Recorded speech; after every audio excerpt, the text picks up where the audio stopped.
Hello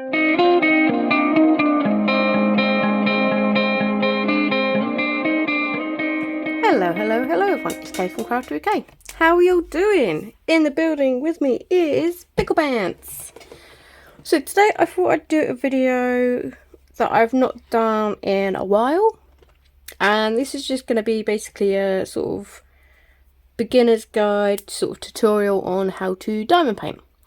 I typically do these sort of videos once a year, but I'm just going to go literally over the basics. So if you've diamond painted already, you know what you're doing, this is a video for the newbies. So yeah, so typically what you get with the diamond painting is you have drills. You also get a what we call bog standard toolkit, so a bare basic toolkit. It's usually a green boat, it's usually a pink pen, but I haven't got one of those at the moment laying around. Sometimes you'll get a squidgy and some wax. Squidgies are good if you have the patience to put them on. I can't be bothered right now, but it helps with the grip. Good tip with the wax as well. If it's pretty see-through like this is, it's going to be so-so. You're going to be changing your wax out quite often. The thicker the wax, so the less see-through it is, the better quality it typically is. And yeah, this is just called a boat or a tray. And yeah, this is what you use. I'm going to use my preferred stuff. Like as you diamond paint, you get your own style and stuff. And I typically use this boat, and I have a couple of pens. Just for size comparison. Yeah, so the boat I typically use, or tray rather, is a lot bigger to the one you're usually given. But again, this stuff, accessories, is not a must. If you do it regularly, then yeah, you'll probably want to find more comfortable pens and stuff. For example, look at the size difference on these. So even just like the width and stuff. Pens come in different styles and colours. This one I got off of Etsy from Diamond Tribe. Boat I think came with one of my storage kits, which may very well have been this one. Let's just move this over here.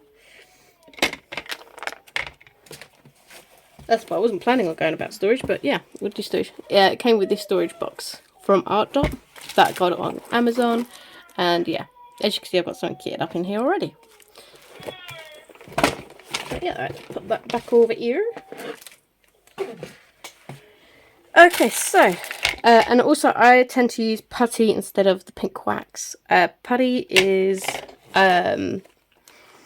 basically just a different kind of tool you can use. Like, this is just the first one that I happen to pull out. I've got all sorts of different putties. I keep them in this little baggie. It's full to the brim with different waxes because I kind of went on a bender with different different putties. And they've got a smell. They last a really long time and pretty good as well on AB drills and stuff like that, which are basically special drills. This kit, there's no special drills, it's just regular drills. But yeah. So yeah. When you first diamond paint, don't forget to peel back the plastic. So there's a little bit of plastic film on either side of the wax to stop it from drying out. Then all you do... where'd that pen go? I lost that pen already. There we go. All you do, put it on the table and you just stab it. That's all you do. And this is also called like a single placer. The reason for that is because there's also multi-placers out there. So I've got a single placer on one end and a multi-placer on the other. This is a 7 placer, so it means it can pick up and put down 7 drills at a time. Does not mean you have to use the full 7. Sometimes I just put 2 or 3 down. It really depends. You kind of get your own groove. If you ever want to start multi-placing, I recommend starting with a 3 placer or a 4 placer and moving up. 7 is my favourite. It's the most comfortable for me. But again, this thing about diamond painting, it really is just finding the way that works best for you. There's no right or wrong way. So this is just a small kit. This is a 20 by 30. Most kits are 30 by 40, I think you'll find. Most people's first kits as well are typically round, but this is a square kit. I literally just picked up the first kit I could find. So this is supposed to be some lanterns, which goes up this way. As you can see, because of the size, it's not very well detailed. It's supposed to look like this. But yeah, because it's so small, this way, oftentimes people will say bigger is better. I typically work on kits that are roughly around 40 by 50, 50 by 60. Those two sizes are usually the smallest I go. So this is very small. This is 20 by 30. When I say any measurements, it's centimeters. But yeah. Let's see what to go on to next. Let's talk about another accessory, cover minders. So I've got a whole host of cover minders. Now what cover minders are, let's use this one. Everything's fine. It stumps to fire. Now what they are is they're a little magnet. And best thing to do, don't pry, slide. And what you do is you have the fun end on one side and the plain magnet on the other. So it's connected, so it's hanging onto your kit. And then this way, like I said, you don't have to have it. It just makes things easier when you work. So you can pull the plastic back. And it holds your plastic back so you can diamond paint easy peasy. So yeah. Next up, let's go over the drills. If I can get into the bag. Aha. Here we go.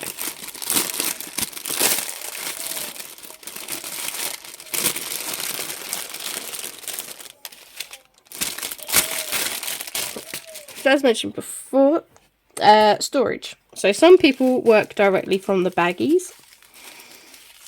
And what typically happens is, for example, this bag is 24, 3810, and 638. Let's explain what all of this is. So 24, the first number here, is the number on the legend. So it's the 24th colour. So you know that the symbol is 5 or S. This thing with the cheaper kits from like Amazon and stuff, the quality isn't going to be the greatest, but I believe it is a 5. So it's 5. 3810 is the DMC code. DMC code is the colour. So if you used to ever run out of 3810, no matter what kit you work on, or if you ever need to get spare drills, 3810 is the key for this code, for this colour. It's the universal colour code. DMC is the universal colour code. So this is always going to be 3846 is always going to be that blue. 310 is always black. 550 is always purple. So no matter what, if you ever run out of drills, look at what your DMC is, and you can basically go out and get spare ones if you need to. 638, I believe, is the quantity of drills. Sometimes it's done by quantity or weight. This one's not really as important, I would say, unless you're kitting it up. Just so you know what size pot to use. So for me personally, because this is just a tiny kit, I'm not going to bother kitting it up. So all I'm going to do is grab a pen. And for example, 24 I said was 5. I'm just going to write 5 on here. So this one's number 29. I'm just going to write, oh, music note.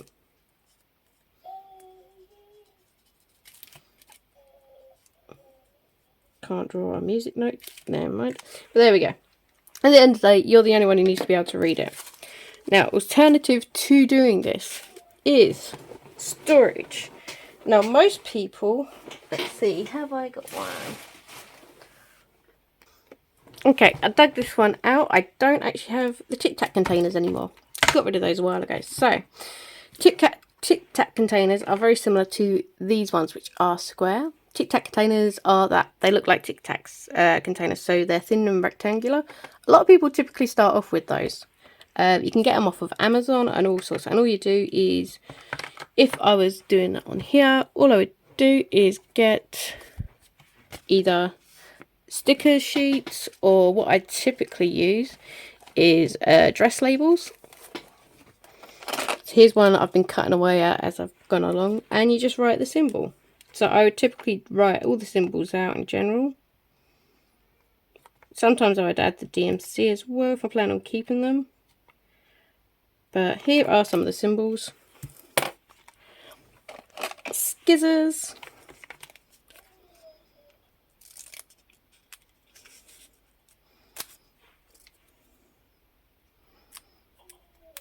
And you can literally cut them out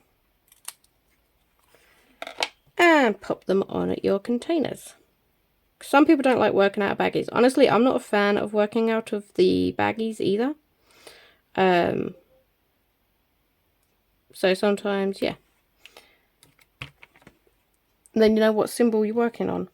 I'm not going to put all those up because I'm not actually going to kit this one up. But you get, just so you kind of got the idea. So yeah. So these are, I think people call these square Tic Tac containers. Also very common are this style.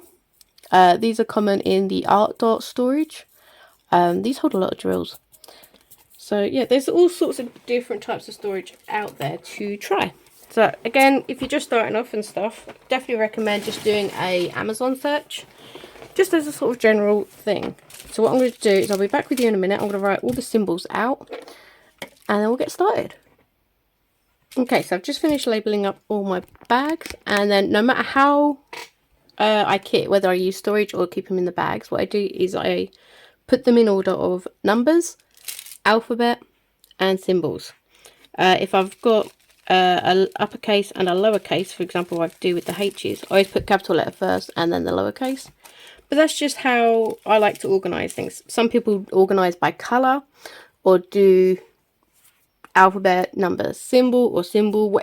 However it is that it's organised for you, because at the end of the day, you are the one that's working on it. Yeah. Or some people just have them through in a huge jumble. But I find having it organised in some sort of way, it makes it easier to find the symbol that I need. So yeah, might also be worth pointing out as well, I am using a clip-on desk light, which is this thing. It's got different brightness levels and colours. Now, I use this because what most people use when diamond painting is called a light pad. And you just plug it in, it's a USB thing, it's just very thin and it shines a light up, and you put this on top. So say for example, this is the light pad, and when you shine a light, just like with the tablet, you can see the symbols. For me, that gives me a headache, having the light shine up. So personally, I don't use it. I seem to be one of the very few people who don't get on with light pads. But I get on absolutely fine with this, and it just clips onto my desk and I can manoeuvre it to however it is that I need it. Because I'm a lefty, so my hand doesn't cast a shadow on the symbols, I have it on my right side. So yeah, that's just a random little tidbit. So, yeah, and then you just get started. Now there's all sorts of different ways to actually diamond paint. You could just grab, say, number 2, and you can just work on every single 2 that you see. Some people do it colour by colour. Especially on smaller kits like this, I'm tempted to often do that because it's so small. Some people get something called washi tape. So I've got all these different tapes. These are called washi tapes, and I believe, don't hold me to this because I don't use this method myself, but some people find it very useful. Some people will go all the way across and make sections, and imagine that this is going all the way across to the other end, and again. So imagine you've got this going across the whole part of your kit. I believe they then use a knife, so something like this, and they cut the plastic of where they're working. You just have to be careful not to press too hard through, or you will go through the canvas. Now personally, that's not my method. It never has been. What I typically do is, before I move on to that, actually, washi tape. You can also use washi tape. Some people put it around the border because there's usually glue around the edge. So what some people do Again, I don't often bother with this, but what you can do is have washi tape going all along the border, so that fluff and hairs and stuff don't get stuck to the border where the glue is, and your hand also doesn't get stuck whilst working. Again, it's not a step I typically make, but I know a lot of people do. And as I said, it's very personalised in how you actually go about diamond painting. Ooh, there we go. What was I going to say? Oh yeah, so what I typically do is I will just pull down, put my cover minder in place, and then just work this whole narrow row. So yeah, or there is another alternative. I'm just going to keep bombarding with all the information. Oops. These are release sheets. I cut these up smaller because I prefer working from smaller release sheets, but they're usually double the size. And what you can do is, if you wanted to, you could take all the plastic off and just put these down. And then just work a section at a time that way. Now sometimes I do use release sheets. I use them more for huge projects, because sometimes when you're looking at all these symbols and stuff, it can be quite overwhelming. Sometimes just having it all covered except for the one little section you're working on can make things a little easier. Same if you're nervous about confetti compared to colour blocking, which I will go over. Just put those away. So let's see if I've got an example of colour blocking and confetti. So let's have a look over here, for example. So I would say that this is a mix of confetti, because there's lots of different symbol changes in one little area. So confetti. Colour blocking is not really on this per se. Imagine all of this section here was N. Colour blocking is that, it's a block of the one colour. This is a mix of kind of colour blocking confetti, because there's large areas where it is one symbol, and then there's little areas where there's lots of little symbols. So yeah, feel free to ask any questions down below. Like I say, I do these videos maybe once a year or so. So whatever I've not gone over here, I have probably gone over in another video. But yeah, let's go back to how I typically do it anyway. I just pull down a row. And yeah, what I might do is when I next start my next big kit, I'll show you how I work on a large canvas, because I have a small desk. And I know big canvases can be daunting for those that aren't used to them. So yeah, I might do that next. Let me know if that is something that you would like. So let's do N, because there's quite a few of those.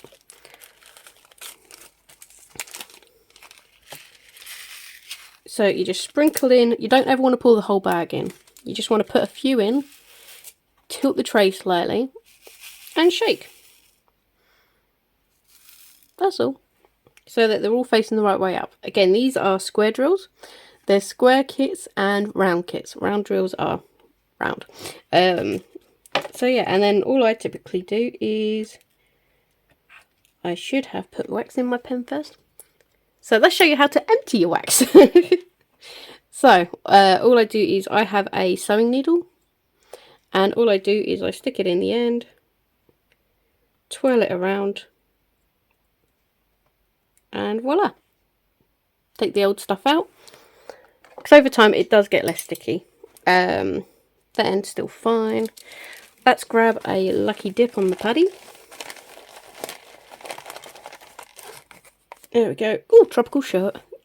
Tropical sorbet. These are yummy. Most of my putties, like this one, come from Dark X Stitch on Etsy.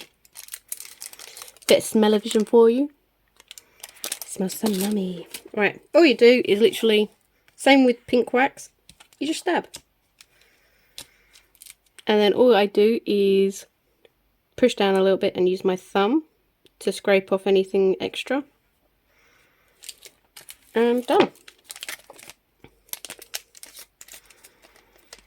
What you can also do to help when you first load up your pen is, do I have any trash drills? I have a couple of trash drills. Trash drills are trash because they are not perfect.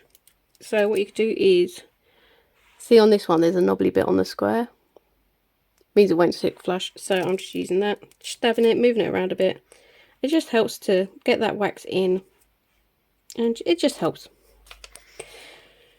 So, as I was saying, all I do is grab one. If you're single placing, this is it. You just go back and forth on all the ends.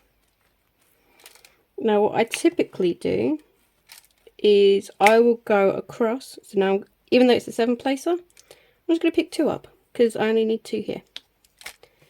Here, I only need 3, so I'm just going to use that and pick up 3, she says.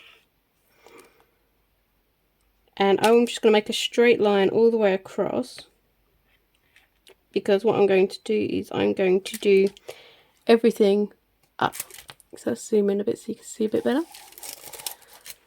I always forget about I have zooming powers. And then, yeah, like I say, I'll just do this all the way across. Just because some people are chaotic and work all over the place, I like to personally work within a line. I go across the bottom and then I fill in. Go across my line, fill in. And that's kind of how I work. Rinse and repeat. So I know I'm not done with this colour yet, but for example, say I'm done, all I just open up, tip it back in. Now with the green boats, they don't have funnels. I've just realised I'm zoomed in, so you might have to. So yeah, because there's no funnels on the green boats, just be careful when you tip back in, that's all. So then you just seal it up again, put it where it was, and then you just grab the next colour you need. So for example, 5. And this is literally what you do for the entire thing. Now I keep the pot or bag near me for what I'm working on so that I know exactly. So if I zoom you back out, I've got it over here. So that I know what symbol I'm working on. In case I have to go deal with my daughter or just get up and do something and then come back down, I know exactly what I'm working on because it's the only one by itself near my kit.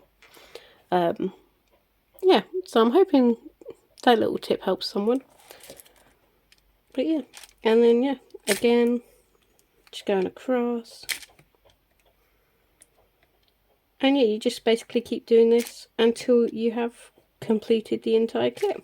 It's really very simple, but it's very calming, and the repetitive nature is just really nice. I often watch YouTube or one of my series or something whilst I diamond paint. And yeah,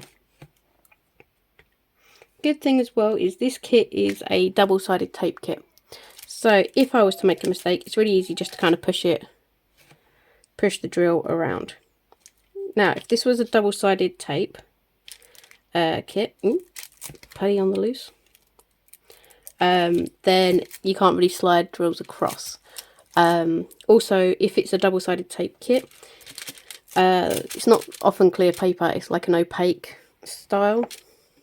The other thing you might want to have is tweezers. So I call these my murder tweezers because they're really sharp. And say you place the drill in the wrong spot, it's really easy just to pick it up with your pen, with your tweezers, and put it in the right spot that you need to and stuff.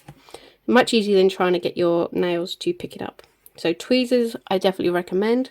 Some kits come with some cheap plastic ones, other kits do not. So whenever you do get a pair, it's good to have them to the side so that you can use them. What I'm going to do is I'm going to get a chunk of this done and then I'll be back. And I'm back. So as you can see, we've already got a lot done. I've just got a couple more pieces to do, and then we can move on to the next section. And so yeah, so all I do is once that bit's done, I've got this whole little row done. Put these away.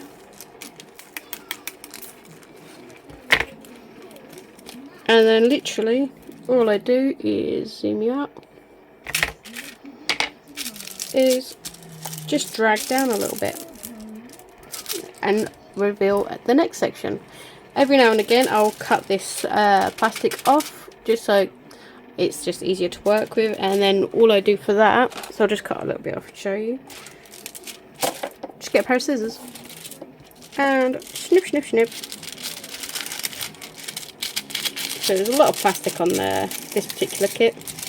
Don't know why there's quite so much, but yeah. And then that can just go in the bin. But yeah, you just keep repeating this whole process all the way down until you're done. And we're back. So, I have completed this now, and yeah. So, I believe it's supposed to go this way. Yeah. That's why, oftentimes, there's a reason why people say bigger is better for detail and stuff. There was one issue with this particular canvas. Now, this happens often with cheap square drill canvases. And that is, when you run your hand across, drills start popping up. This is what we call popping drills. They don't lay flat. Now, you can always try using a roller, roll across, but the best way to use a roller on any canvas is to flip it upside down and use the roller on the back, because you'll often hear clicking and stuff. It just seems to work a lot better. So, a little tip for you there. But yeah, let's see if I can get the angle right. You might be able to see. Don't know if I'm going to be able to pick it up on my camera, but they are popping up quite a few places. But on the camera, it's actually looking alright. But literally, I can feel them all. There. We've got a drill up here already. So yeah, not the greatest. But again, this is what happens when you have a cheap square kit. It's very rare that you'll have a decent one. Might be better these days. To be honest, it's been a very long time since I've bought like a budget friendly small kit. What I wanted to show you as well is, like, this is a 20 by 30. There was way too much detail. You can tell by the image itself, there's too much detail for it to work as this size. So I wanted to show you guys something else as well. So this is a 30 by 40 round drill. So let's bring you out a little bit. I completed this one last year, and that's not too bad, is it? 30 by 40 is a pretty good basic size, especially when you're first starting out. This is a round drill, so you'll see that instead of square drills, let's get these both up. And I've also cut the edges off of this one, but let's turn my light on this one. So here we've got square drills, and here we've got round drills. So yeah, there's just a small difference. And then you can also sometimes get kits which are called partial. And partial kits are oftentimes special drills, so different shaped crystals and stuff sometimes. But the idea of, so this is a full drill where the entire canvas is diamond painted. This is a partial because you only diamond paint certain parts of it. The rest of it you do not touch. So yeah, so you can get partials, full drill, partials. You've got round drills, square drills, special drills. I've just finished these up recently as well. So these are key rings. These ones are from Amazon. But you know, there's all sorts of different types of diamond paintings out there. There's also coasters and wind chimes and a whole plethora of goodies. So there's all sorts of different styles. So if you don't like the idea of doing like a full canvas, you could look into partials or little tiny projects like these. So yeah. So let's see, we covered the roller. I'm trying to think now because it's been a day or two since I recorded the first part. We've done the roller. We have covered popping drills just now. We've covered the wax, the putty, how to start, and to finish, you just finish the canvas. All these drills, it's up to you if you want to keep your drills. So for me, I will not be keeping these because these weren't the greatest quality. So all I do is I put them into a jar, and then I give them to my daughter's school when it's full. So I like my gold blend coffee, and I just put them all in here, and then I just give it to my daughter's school for them to use for their arts and crafts. If I do keep them, then let's just take you out a second. So behind here, these are boxes that I got from the works, and I've got the DMC codes written on them. So yeah, I've got a lot of drills, and in here I've got leftover crystal drills, AB drills, and stuff like that. So yeah, if there's, and I've covered cover minders, yeah, if there's anything I've missed in this literally basics how to diamond paint, please put comments down below and I will do my best to answer them. I will work on doing a how to work on a large canvas as well, because I do have a limited space. Like, that is pretty much the edge of my desk, and yeah, same here on this side, that's the edge of my desk here. So I don't have a large space, but I make it work. So I'll show you how I go about doing that.